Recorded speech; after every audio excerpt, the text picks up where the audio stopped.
Hi, Ken. Hey, Ken. Okay, I'm here. Can you hear me? You are. Yeah, we sure can. How you doing, my friend? All right. I'm trying to get Roberta in here, and she'll come in. Well, Awesome. well, how's everybody today? I didn't mean to break up your discussion. Oh, no. Always a good day when Ken. I was trying to be fashionably late, but you were the one that was fashionably late. Well, yeah, I mean, I knew about it, but I looked at my watch and I said, oh, crap, it's that time. So, but here we are. Well, that's the attitude we want. I didn't be here. I guess. Like, oh, crap, I got to be on now. Oh, crap. Jack's got to ask some questions. Let's get to know you questions. Yeah. Roberta just said, so are we going to be on camera? And I said, yeah. And she said, oh, no. So she's probably off changing or combing her hair or something. So, but we're here. We're here. Okay. Well, in the meantime, we're doing sort of a quick, rapid-fire get-to-know-you quiz. So we're going to have you and Marcus both answer these questions. Just don't think about them, just gut reactions, okay? You guys ready? Okay. Start with Ken, and then Marcus, so you're not always... Ken's the star. I'm just hanging out. No. We want to hear. You want to wait for Roberta, or you want to have fun now? Well, we could. Well, I'm going to go ask her how soon she'll be here. Oh, okay. Hang on 1 second. All right. It's amazing. It's live. This is unplanned. That's right. So, Marcus, how did you come to get to know Ken and be involved in Colossal? You've maybe answered this before, but I don't know the story. So. Oh, okay. Yeah, it's really, really fun. I started collecting video games during the pandemic, and I found. This game right here. I found this game available, and I went and I grabbed it, and it's like one of the first copies of King's Quest on PC Junior. And to make a long story short, I contacted a local museum, and I told them, hey, you guys are always showing off the computers. Why don't I talk about King's Quest and do a little presentation? And they're like, great idea, Marcus. Oh, by the way, Ken Williams. He'll be on the show as well, so we'll have you lead into him. So I was like, oh, wow. So that was basically how I met him. And then he sent me his book. And one day I told him I finished reading his book, and he's like, what did I think? And I'm like, wouldn't it be great if you made a comeback like Steve Jobs did at Apple and bring Sierra back to new heights? And then he just told me he was working on something, and I told him I'm a 3D modeler for, I'd use it to make jewelry and whatever assets. And that rest is history. 3 years later, here we are. Wow. It's really 3 years. Yeah. It takes a while to make games now. It takes a while to make a game. Well, we didn't have that big a team. If we had 1,000 people, it probably would have gone much quicker. We had 30 people, 35, I think, at the peak. So it took a while. I mean, you also were so ambitious, like Marcus was saying, like so many platforms and VR, and you bit off the whole the whole thing. Yeah, we kind of it just happened by the day. There was one day I was in a meeting with Unity, and they said, well, what languages are you in? And I said, English. And they said, oh, no, you got to be in 13 languages. And it was like one of those moments where you go, oh, crap, what did I do? And suddenly, it was just more work. And that was the way it kind of happened. And then, a little ways in, Marcus says, wouldn't it be cool if we did VR? Oh, there's the boss lady. I'm going to let her sit down because I'm a little bit of a gentleman. I'll go find a chair. Oh, only on days that end in day. Hi. Hi. Wow, Roberta, welcome. Good to see you. Hello. Nice to see you too. Congratulations on what is it, 9 months now? Has it been since Colossal Cave has been? 9 months since when? Since it was released. I was going to say, wait a minute, what are we talking about? It was released. Yeah, I was trying to think. Yeah, what are you referring to exactly? I know, yes. Yeah, you don't say to a woman, it's been about 9 months. Oh, wow. Yes. And we birthed our baby. We birthed our baby again. Yeah, so we released it in January of this year, and I was a bit disappointed in the look and feel of it. I didn't think it was quite ready. Quite. I mean, it was. It was. I mean, it didn't have any bugs. You know, you play it and everything, just fine. But as far as how it looks and feels and the atmosphere of it, and just a fun factor, or people getting just not understanding what to do, and the interface needed some extra work and things like that. So I basically twisted Ken's arms and just said, we need to take some more time and really spice it up and make it prettier and make it much more friendly, and and all that. And so that's what we've been doing. And so we are calling this Colossal Cave 2.0. No. And it's really, really much different, because I played it so many times before we shipped it in January, because I always QA my own products very well, and and it's a great game, don't get me wrong. But after after we did all of our upgrades and enhancement and everything, and I was in the QA mode to QA this version, the 2.0, I said to Ken, I said, oh my God, it's almost like a different game. It's so much more atmospheric, sound effects, footsteps, the graphics greatly enhanced, lighting, more better hints. And I mean, just the whole thing, it's almost, I mean, it's great. It's great now. I'm really, really proud of it. Yeah, I mean, I got to say, your post-launch commitment to enhancing the game is really unprecedented as far as I'm concerned. Like other developers have, done updates and stuff, but you guys have like knocked it out of the park in terms of what I just, thinking back onto our company, Sierra Online, Ken and I always prided ourselves on having the best quality products. Just, and just at the peak of the technology, new technology, or ahead of the technology, on the bleeding edge, and but having them just completely perfect, almost, perfect, and most sophisticated, high quality. And I just felt like this wasn't our best. This wasn't our best work, and I just couldn't stand that. And I love it now. Love it. I feel like this is up to our old Sierra quality used to be. I really feel that way. You found your groove. The old expression when they talk about like a boxer's like off the couch. So you guys are you were off the boat. You came on in, you put all this time, and now you're in your. We've been working on this game for what, like 2.5 years? Is that it? Oh boy. Like that? I'll be saying 3 years ago that we met him. 3 years. 3 years. Well, Marcus had hair when we first met. I came in a little later. That was funny. Ken and Marcus at first, and then I came in a little bit later. So maybe for them it's like 3 years. For me, it's like 2.5. But it's been a long time. And so we've been on our, there's COVID, and then we were on our boat the first summer, and then the last summer, and then again this summer. But we weren't really doing much on the boat so much as living on it and working on this game. It's like on the boat, it's kind of funny, because you would think we'd be out just cruising around and just having fun, and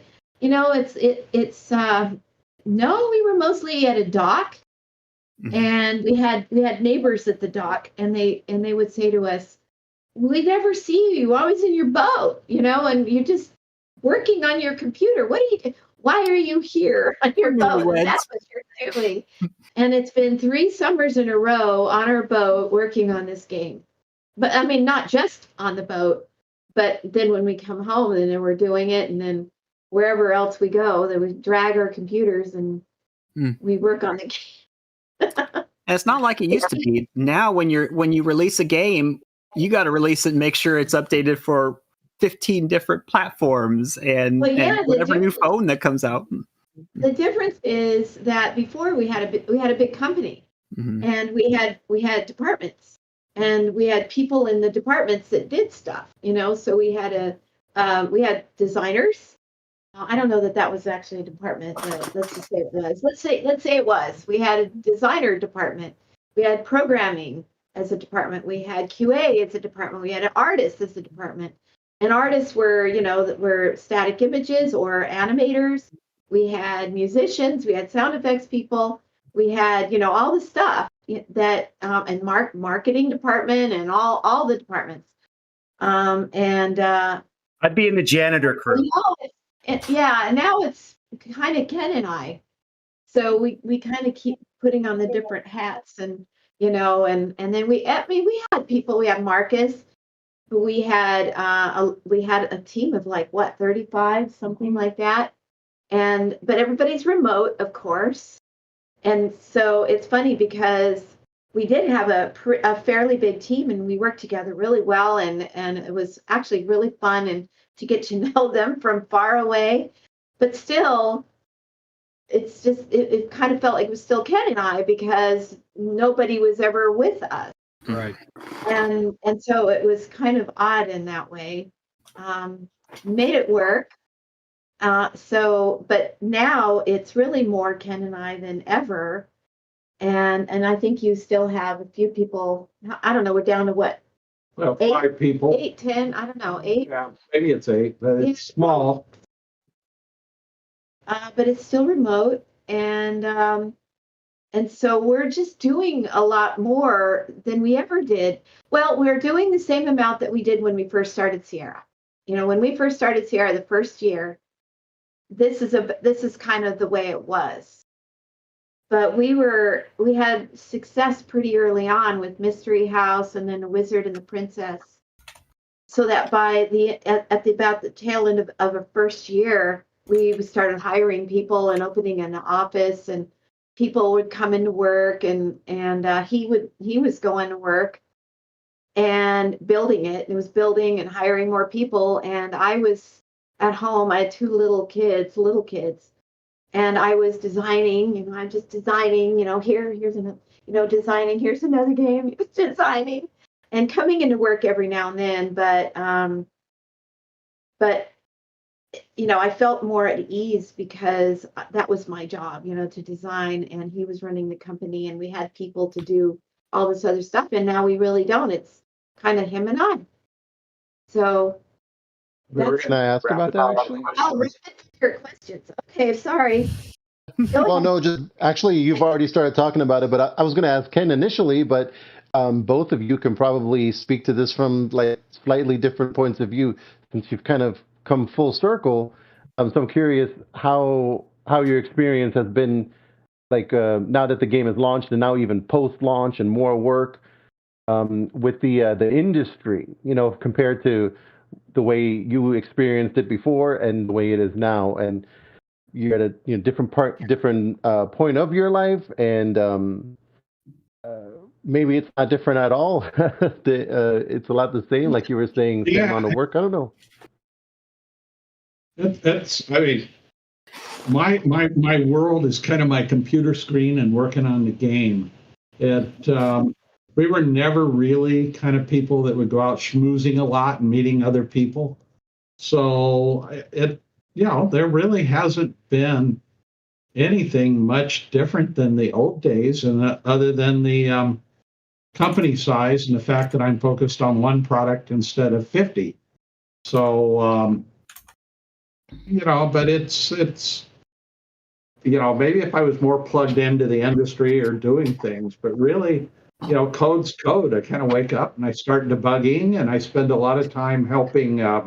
When somebody gets stuck, then I get involved and I go off and I debug their code, and trying to help the programmers. More of the dashboards. Our biggest problem lately has been that we support 21 different versions of the game in 13 languages. And each of those, Sony and Apple and Nintendo and Meta, they all have dashboards, and Steam and Epic and GOG and Humble and Edge, and they all have dashboards, and they all want screenshots. And like Apple alone, we probably had to do 4 different sets of screenshots in different sizes, plus different videos. And nobody's dashboard It's a full-time job. It's a full-time job just doing the launch management. That's a full-time job. It's so there's that end of the headache that I never had to deal with at Sierra. I mean, it's and there, you know, and there's so much competition. I mean, one of the nice things about Sierra was that we were the Valve of our day. We were the 800-pound gorillas, and everybody had to deal with this. And now we're kind of starting fresh and feeling like an indie developer and having to fight for everything. Yeah. I mean, it helps a little because my name and Roberta's name is known so well to everybody. Well, not everybody, not today's world. Well, most people that have risen to management at any of these companies were gamers back when Sierra was on top of the world. Yeah. So, you know, if I want to talk to Bobby Kotick or somebody, you know, you call and you get a meeting. It's not a problem because of who we are, whereas most indie developers can't. Right. So it's, you know, in that respect, it's kind of nice, but you know, once you get out of the meeting, you realize, again, we're just kind of a tiny little company that's a one-product company. And that I'm everything from coder to debugger to QA to marketing to, you know, we have help, but there's a lot of work to be done. And we're kind of at the end of this project where I'm hoping to get, you know, a month or 2 off with no work. I'd love to be bored for a little bit and then start thinking about what comes next. But yeah. So you haven't started that yet. Haven't started thinking about that yet. Well, go ahead. Standpoint, I think I mean Ken's really right in everything he said. The one reason why this is so much more complex than it used to be at Sierra, because you're kind of asking about the difference, the comparisons from then to now, and we're only working on one product. With Sierra, we had, you know, 50 or something, you know, I don't know. But the difference is, say for King's Quest, it would, you know, at the very beginning, it'd come out on a floppy disk on, you know, Apple. Well, I guess not. No, I guess not King's Quest. Let's go before then. Like Wizard and the Princess or Mystery House or the early ones. That it would come out on Apple II, Apple II floppy disk. Hey, Marcus got it. That was it. So we'd do it, it'd come out, it'd be on one machine, and that was it. And then we'd do the next one, you know, and then the next one. And then it started getting a little more complex when we added PCs to it, and Windows games. But still, we'd pretty much come out with the game on 1 or 2 platforms that it was going to go on, and then we'd move on. Plus, we had a lot more people to help, and we had an office. So, but now we have one game that is on how many? 21 different platforms. And all of and we didn't even have our older games. Maybe towards the end we did on all these languages. You know, not to mention, you know, the platforms, but languages. And then the platforms are so much different between VR and then more PC. They're so different. The experience is not the same. And yet, you know, we came to this that we wanted to have sort of a master game, you know, the master, which was on PC, and then use that as the blueprint for all the other platforms, which seemed like a really good idea at the time, but it's turned out to be a lot more difficult than we thought. You know, these platforms are much different, and especially VR, it's its own thing. That was something we never had to experience. The other thing we should point out is that the business model is completely different. The mobile version that we just released a couple of days ago is we're understanding now the business model on mobile. The kinds of games people play are different. The way everybody expects it free. Even if I called an ad agency and said I'd like to run some ads for my game, they were kind of like, "Don't bother unless you have constant in-app purchase where you're charging people 99 cents or something for levels, and you're constantly doing new ones." That, the old idea of paying $12 or $20 or something for a game, it just doesn't exist. I mean, there's no market for that. Yeah, It's very odd for us. That's quite a difference, because, well, first of all, this game is an old game, as you know. It's a historic game. And so we kept the design for it. And so it is what it is. We just said we didn't want to change the gameplay. I love the gameplay. I think it's a great game. For me, as a designer, just from a pure design, even though it's old, I love it. I think it's one of the best designs and for an adventure game. But it doesn't have like levels. It's not like you're progressing from one level to the next and you're going through and clearing out a level, and then you next one and then you clear it out. It's not like that. Which when we started this, we kind of knew that things were like that, but we didn't really know because we're not really big gamers. We used to be, but we went on and did other things. So that was a really big surprise for us, and how to deal with that and how to sell this and how to even get people to try it. Because to me, I play it now. Now the new enhanced version is great, I think. But it's different. It's different from what people are expecting today. And I've said again, I feel like if people just would start playing it and kind of get past the thing that you're trying to clear out levels and all this and just go with it, and just go with it and explore and think of it as something new. Actually, I think it's unique and almost unique enough at this point that it's new again. I think now's the time for me to jump back in and give it another try. I know I played it upon launch, and I'd like to see the changes. I'm looking forward to it. Same, yeah. I enjoyed it on launch, but I'd be very interested to. I would love that. We didn't create we were calling it a free demo, but it's not really a demo. It's really the beginning of the game, and we did we have that where people can now try it out. And I think you can go to our website and on Steam and all the others, I think. Yeah, iPod. Like on mobile, you can play the first 3 levels, and then it asks you it's 3 regions, and then it asks you to pay if you want to keep going. And I think it's so good that when people try that, and it's the whole game. I mean, it's the game, the first. It's first 3 regions.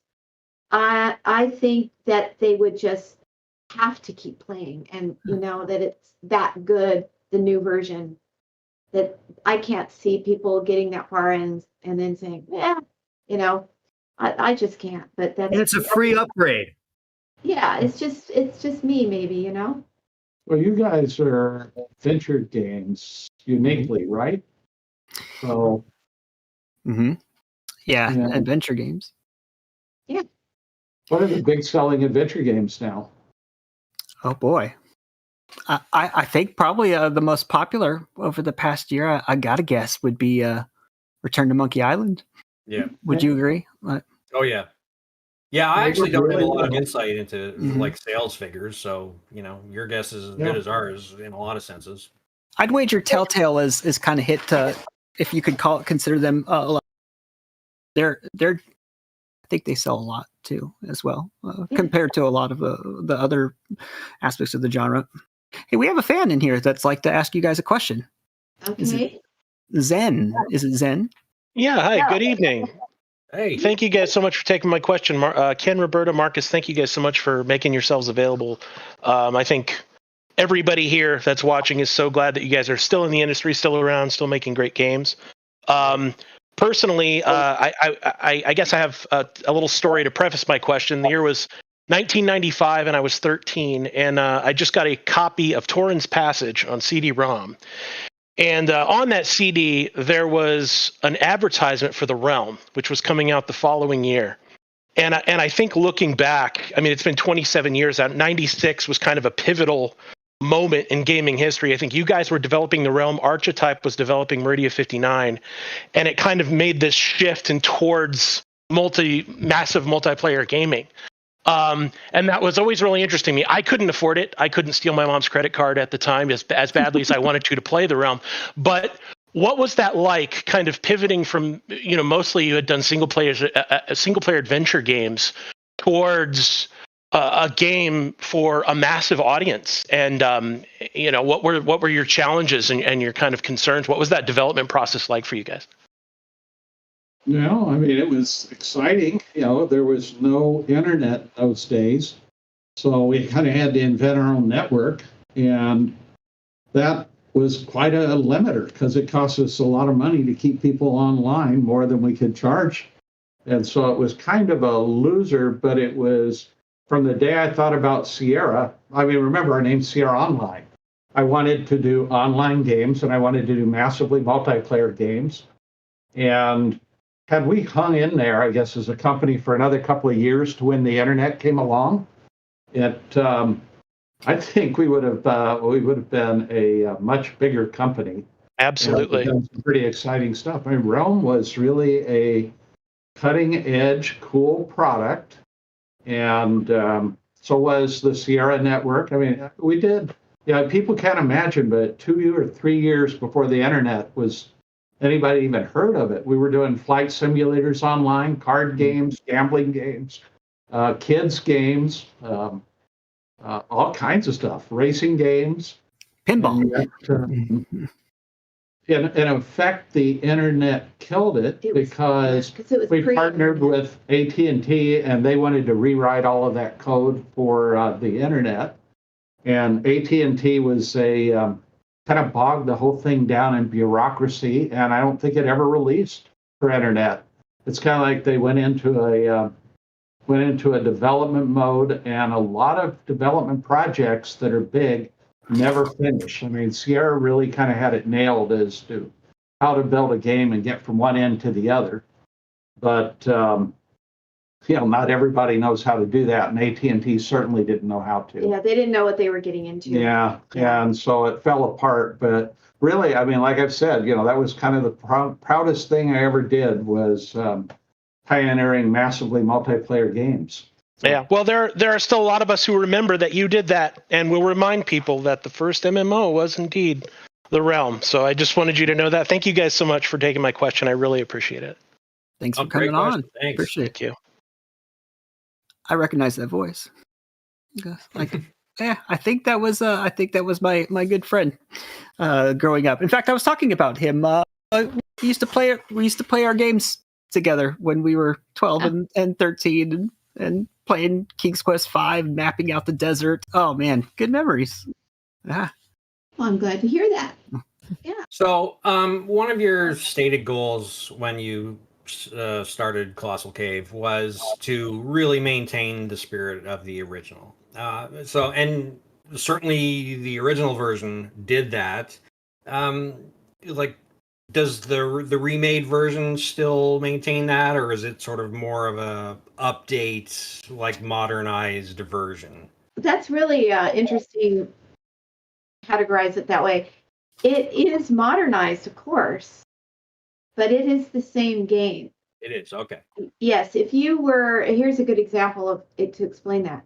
Yet when you see it you feel like you're really in the cave. You are in the world, and especially with the new enhanced version 2.0, it's very beautiful, and you feel and there's sound effects, and when you're out in the forest, you hear the birds and the wind, and there's little wind chimes, and So you really feel. I mean, kind of thinking about it VR, because that's what I've been playing lately is the VR version, and so it's super immersive. But anyway, it's really beautiful. It's really pretty. You get in the cave and you're traveling through it, and you really feel like you're in a cave. And so from that standpoint, and sound effects, and now it's first person, so you don't see your character, and I think that's something that's a little different in today's world. I think, isn't that true, that having a character on that you're guiding is more or less what in today's gaming? Third person as opposed to first person. We're first person. First person, maybe people don't know what that means. It's First person means you're looking out of your own eyes. You don't see yourself. You don't have a character that you're walking around. It's like this. Yeah.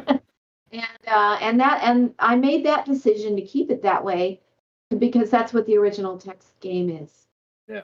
It's that way. It isn't said who you are. You are you. For you, And so to keep it that way, we don't ever see another character. And so that's a little different, I guess, for today's gaming. But the thing that was missing when we shipped the game in January were, well, more sound effects, but especially footsteps. And that's something that I wanted to do, and we just didn't get time to do it, shipping it in January. And so we worked on it, and it's just incredible. I've done all this, I've done a lot of the sound on the game, and I love working with sound and music, and just found some awesome footsteps, and we just change it up and wherever you're walking, but we really needed to do that to add to the fact that you don't see a character. Mm-hmm. You had to get the feeling it's you and get that feedback, and you really, really do. So that's kind of enhancement in music, and we have the narrator, and just that's the modern, updated version, and being in VR and everything's in 3D. That's the modern things that we did. But the game itself is the same game. We didn't change any of the puzzles. We had the original Fortran programming, and was it like 750 lines of Fortran code? And I mean, I don't really know Fortran, but I know it now because I went over that code we all did. We were all going, oh, how is that puzzle supposed to be? Or, this passage is random to get through it, to whether you're going to go to this place or that place. And what was the percentages of the randomness? And we go, I don't know, we were looking through the Fortran code, and which was also really interesting because the designers, Will Crowther and Don Woods, had their comments written in there as to what they were thinking. It was almost kind of like reading the founders' letters, or the Federalist Papers or something like that, to understand what they were thinking when they designed the game. And that was really super interesting. But we wanted to follow that and make sure that the game you're playing now is the same game. How cool was it when we got Don Woods to reply back to us and actually played the game and gave feedback? I know. It was really, that's true. And he played our game, but this was the early version. We should send him the. Well, if he's on Steam, he'll get the latest. You give him the enhanced. He was a super sharp guy. Really? To get him answering and playing it and giving us a little of the history. It was funny too, because he was giving us, these long, like he's QAing it in a way, and he's giving us his opinions on this and his opinions on that, and I would read them and think it was kind of funny, and I'd say, yep, he's a designer, all right, because that's exactly what I do. It's a little bit of a controversy because the original game, some of the puzzles, I think everybody would agree, were illogical and too tough and made no sense. Oh. And Well, in like its setting. dropping the rod to get the bird or something. You want to look at it. And did we stick with those or did we redesign the game? But it's a game that millions have played, and we were doing a remake. Mhm. And we've taken a little heat for some of the puzzles, but I guarantee if we had changed some of the puzzles or if we had added other stuff that wasn't in the original, we'd have taken even more heat. Yeah, I feel like, just adding graphics and changing the look, going from text to almost like a movie, it's kind of like taking a book and making a movie out of it, but yet trying to remain true to the book or a script, Yeah, it's a book everybody's read, so everybody has an opinion. Yeah. And kind of the great compliment we've gotten is that everybody said that the world looks exactly the way that they envisioned it. Right. Yeah. Yeah, we all knew X, Y, Z, Z, Y, and now we can see, like we could actually feel it getting pulled. We've got something kind of that I think that you two will get a kick out of. Well, hey, let's do our announcements, Jack. We're a little tardy, and I think we may break the rules. So every hour we've been adding new people to our video game adventure game Hall of Fame that's going to be coming out, and so we're going to add a couple names to the list of the nominees. So we started out with Charles Cecil was first, Lauren Corey Cole, Will Crowther of Adventure fame, Dave Gilbert, Ron Gilbert, Dave Grossman, Jane Jensen, and also the nominees are Ken and Roberta Williams. So, what a shock! Yeah, imagine that. Great. Yeah. All of them are brilliant. To win because he is the original adventure game designer. Mm. I mean, since you're all about adventure games, Mm-hmm. I don't know that this genre would even exist without him. But that's just my opinion. Yeah. Well, who knows? Maybe he makes it into the Hall of Fame. We'll find out at the convention on April 21st of 2024. What game do we have, Jack?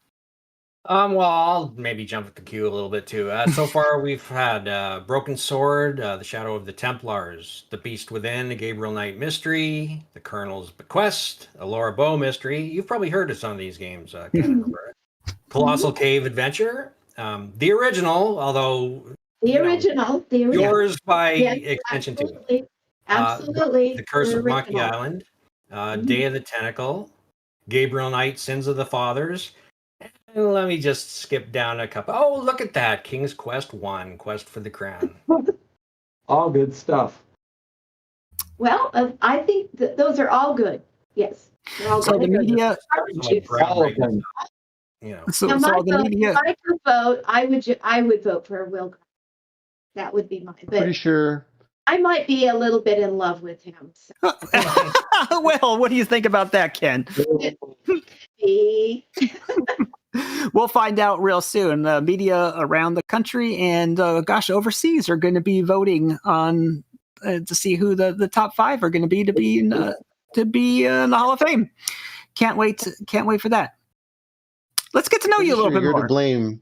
Oh, Yeah, I think we have about 10 minutes and then we have to go, unfortunately. So, But we'll leave you Marcus, and he knows the answers to everything. but let's go. Well, he's not going to know the answers to these. We're going to do just a quick sort of rapid fire, no explanations, don't think about it, just gut reactions. These are just some sort of fun, whimsical questions. Are you ready?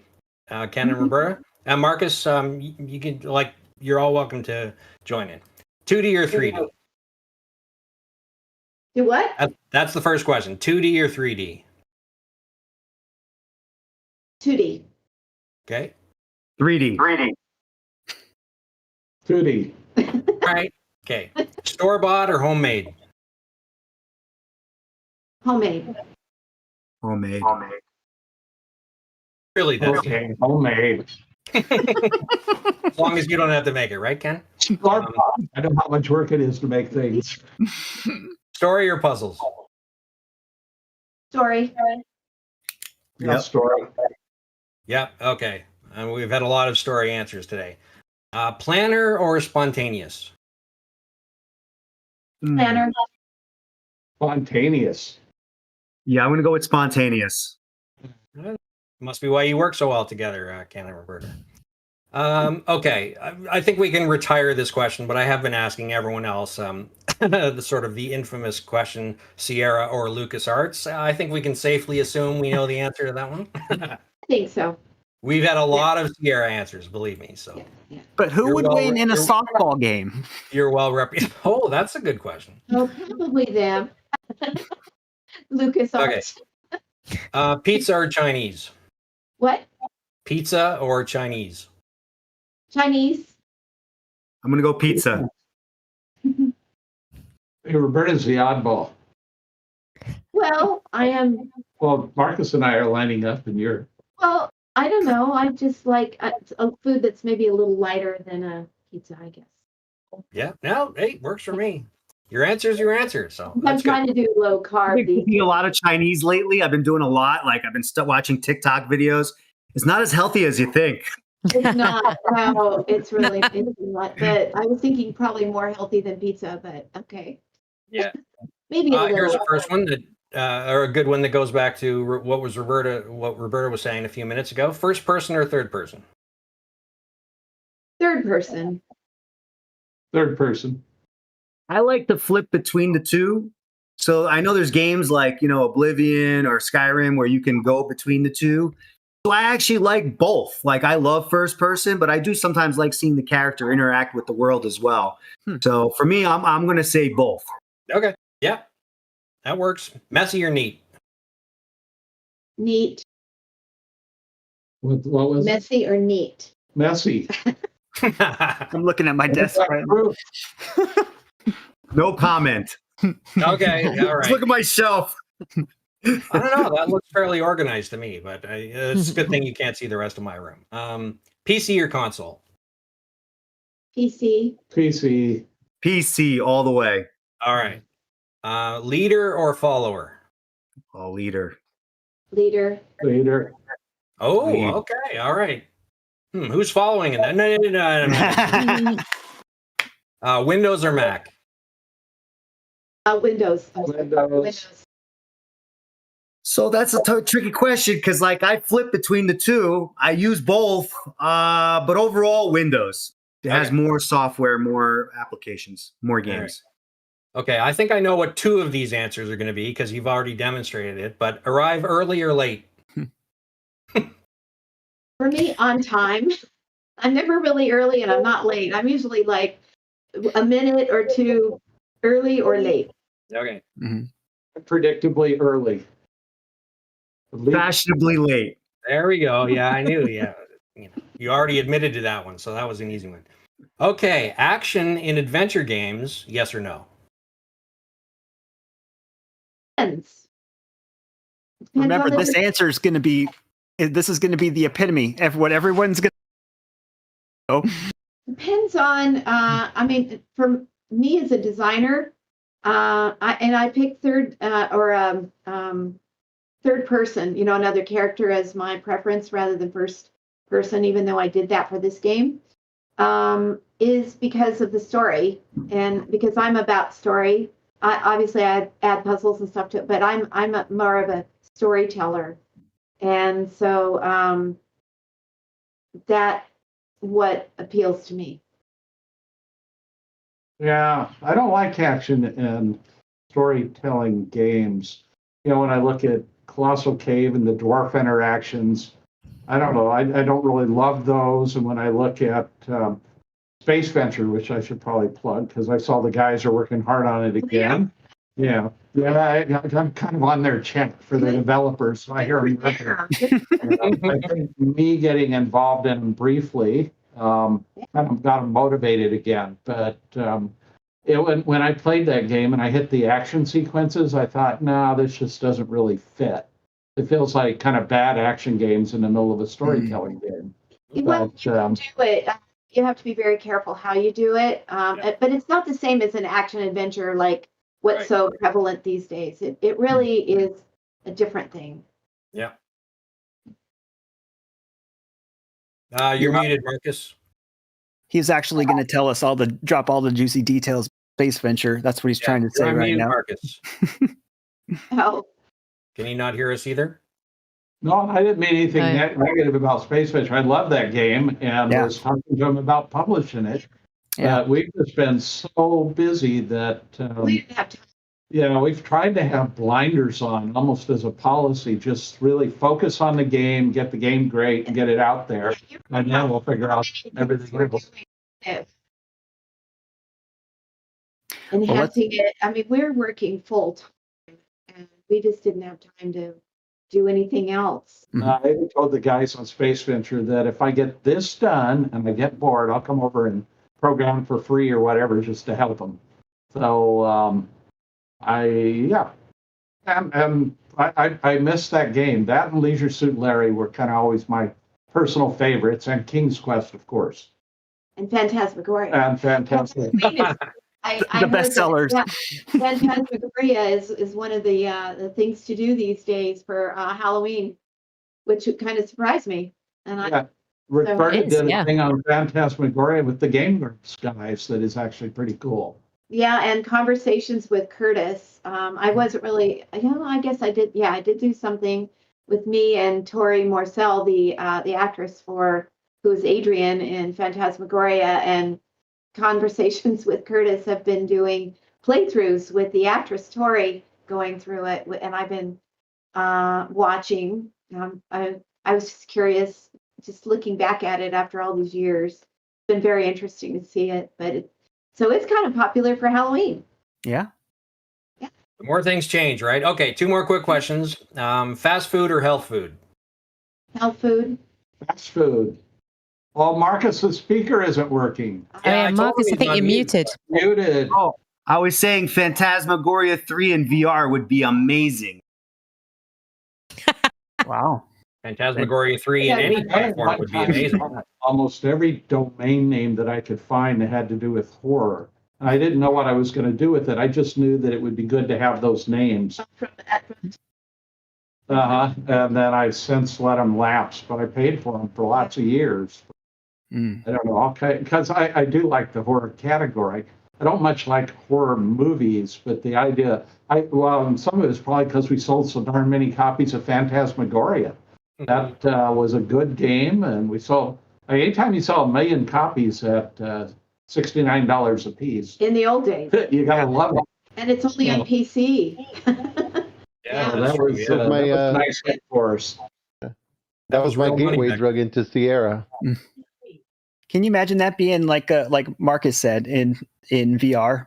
Like talking about Drano. Like He's saying a third one. Is that a hint? yeah, that would break the internet. Yeah. Okay, did we finish? Think about anything but Colossal Yeah, Cave. that's Take us a few more months, and then we'll be ready for it. everything. But it's almost over. Almost over. We've been, Friday to Friday for a long time that we're going to get it done. We also got the LGR version coming out, the limited run game box version. Oh, great. Steam VR has been the big one we've been working on lately, and Quest 3 will probably do a special edition for it. Probably. What else has been? It's busy. Well, mobile was keeping us busy, and everything's keeping us busy. Pico. And Pico, which I wasn't going to do, but I somehow got into. So, oh well. Yeah. Well, last question of our little quiz. I'm going to ask you to commit. Ken's already tipped his hand, but favorite adventure game of all time? Colossal Cave. Yeah. No, Good really. choice. I'm not saying it because I want everybody to go out and buy it or play it or anything like that. I really, to me, it's so pivotal for me personally, because without that game and me playing it back in 1980, I wouldn't. I mean, I'm not saying that me being here is all that great, but for me it is, because it gave me my career. It's great for us. I just don't, some people had asked me, well, what do you think you would have done if you hadn't played this game and then that got you started in the industry as a adventure game designer? I said, I don't know. That's a good question. I really don't know. I was an aimless person back then and had no idea what I wanted to do. So that's why it's so Yeah. special to me. How about you? Well, I don't know. I obviously Leisure Suit Larry, Space Quest, Phantasmagoria, kind of all of them. You know, I love the Dr. Brain series. You know, there's some games that Sierra did that should still be alive and just aren't. Microsoft now owns all the old Sierra properties. Mhm. And so I'm hoping they do something with those. I'd love to see Incredible Machine from Dynamics was incredible. You know, even EcoQuest, you would think that'd be hot in today's world. Mhm. Say something, based upon that. I think that there's a lot of thought out there in the gaming world that, oh, that's an old game. Who wants to play that? But I think one reason why I wanted to do what we did was just to take this old text game and try to bring it to modern people to play. My opinion, now you have to remember I'm a designer, so I always look at things from design. And I think it's a great design. It may be old, but it's still a great design. It's like a great story. You say somebody just wrote a great story from the 1930s, some book. It's still a good story is a good story, and a good game design is a good game design. It's very similar in that way. But yet it looks old. Or it runs old, or it's low res, or it's whatever, the interface is clunky for today's world. But I wanted to see if you could take an old game like that and modernize it, keep it what it is as far as the gameplay, because the gameplay is the design, Mhm. really, when you really think about it. And take the design that's so great and add graphics and the sounds and and sound effects and pizzazz or what and maybe an easier interface, or put it to 3D, VR, whatever. And I don't know that we were successful in that, but it was what it's, at least in my mind, what I was trying to do to see if that's even possible and that people would accept it. But if you take a game like Dr. Brain or The Incredible Machine, or some of these other games from any company, not just Sierra, but that were really, really good and great designs that people loved them. Why say a company like Microsoft?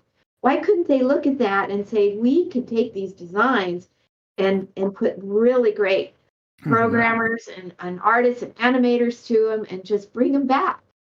King's Quest X. Let's go. King's Quest X. Kind of a last thought. I had a discussion with one of the top guys at Activision. That was about 4 months ago, and talking about the old Sierra properties and the problem for a Microsoft or an Activision, and now they're the same, is that companies like that, the comment was made to me that they had no interest in anything if they didn't believe it could be a billion-dollar title.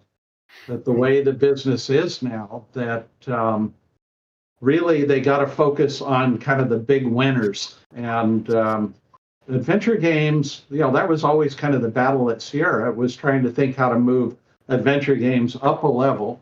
And how could we do kind of a massively multiplayer adventure game? Because that's really where you got ahead if you're going to get a big win. Otherwise, it's a little vertical niche market. That's how you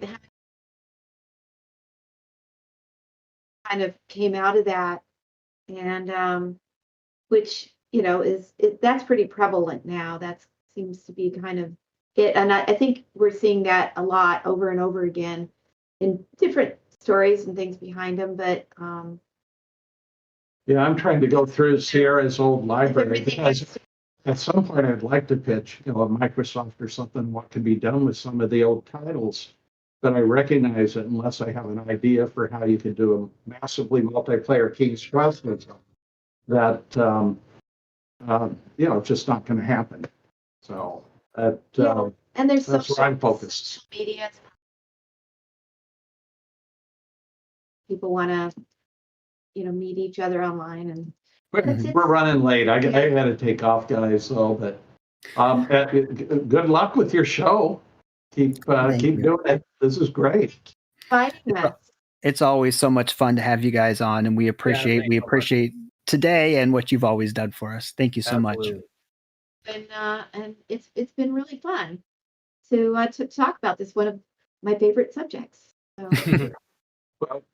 Well, catch you later. Enjoy your evening. Thank you. Bye.